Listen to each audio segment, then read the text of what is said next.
Hi everyone! Welcome to my YouTube channel. Meron tayo ditong isang buong manok pero hiniwanan natin yan siya sa gitna. Marinate na natin siya sa paminta, soy sauce, oyster sauce, whatever.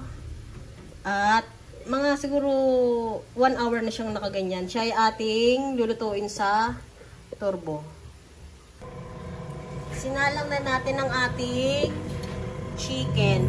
At ito yung kanyang temperatura. Ano na ba ito? Parang nag-off na yung temperatura niya. Parang natapos na siya. Yung kulay red kanina. Babalik ta rin na siya. Pagka pala parang medyo, ano ba to? Pagka naluluto-luto na siya, nag-ano na siya. Nag-off. Matik daw to eh. Whatever, kasi hindi ko naman alam.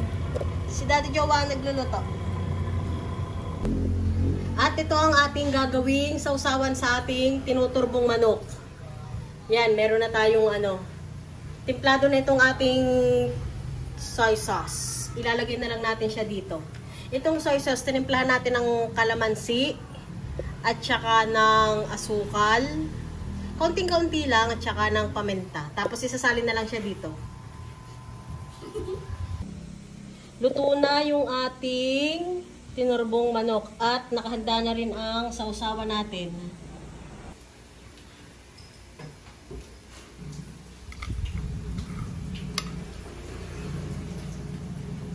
Ready to serve na ang ating tinurbong manok.